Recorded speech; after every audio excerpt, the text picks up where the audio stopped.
بعدی الله حق است برادران و خواهران تاجیکستانی که الله متعال میفرماید ان تنصروا الله ینصرکم، نصرت دین الله را بکنید الله نصرت شما را میکنه.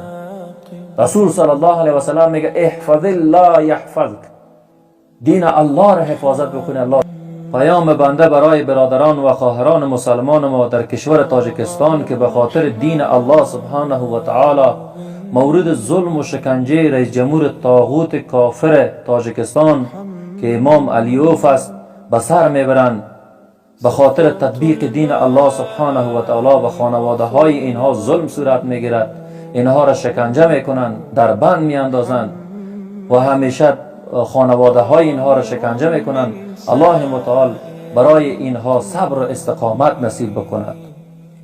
و این را بدانید اگر در این عقیده این برادران و خواهران ما ثابت قدم باشند و این عقیده ای که الله بر اینها ارزانی کرده نصیب کرده ثابت قدم باشند، استقامت بکنند، با الله قسم امروز یا فردا به اذن الله رئیس جمهور طاغوت کافر تاجیکستان را با جنود کافرش با پیروای کافرش نابود میکنند.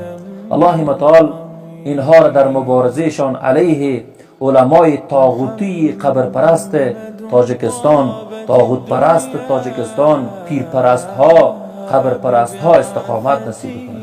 الله اینها را در این مبارزهشان که علیه این ملاهای درباری که آن چیزی را که امام علی اوف مرتد خبیث حرام و حلال میگه و این علمای طاغوت پرست کافر اونا تایید میکنن، الله متعال مبارزه برادران و خواهران ما را در مقابل از اینها سبب کامیابی بگردونه که اینها کامیاب شوند و مردم دیگر هم از عبادت اینها دور بسازند.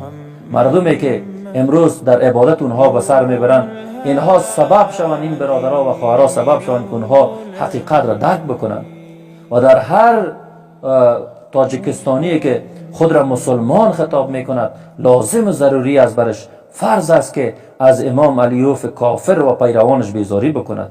در غیر از او اگر سالها عبادت بکنند بیهوده است.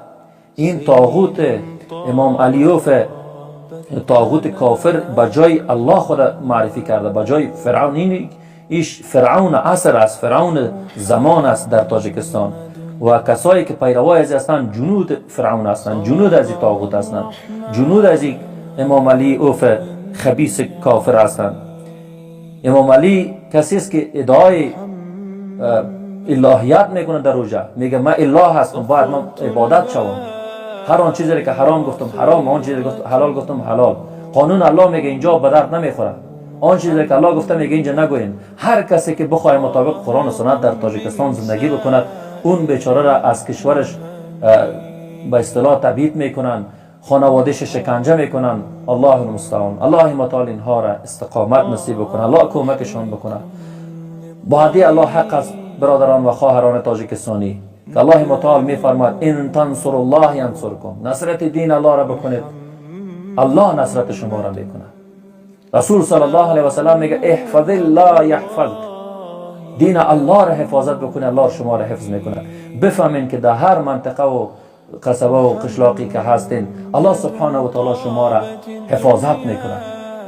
شما به خاطر دین الله امروز مورد شکنجه قرار میگیرین، به خاطر دین الله امروز خانواده های شما در زیر ظلم هست. الله متعال شما را حفاظت بکنه، صبر و استقامت نصیب بکنه و کوشش بکنین سخنای علمای واقعی تونه، سایر علما و دعوتگرای واقعی را زیاد پخش نشر بکنین، به هر طریقی که میشه شما او را پخش نشر بکنین تا که حقیقت را مردم درک بکنه.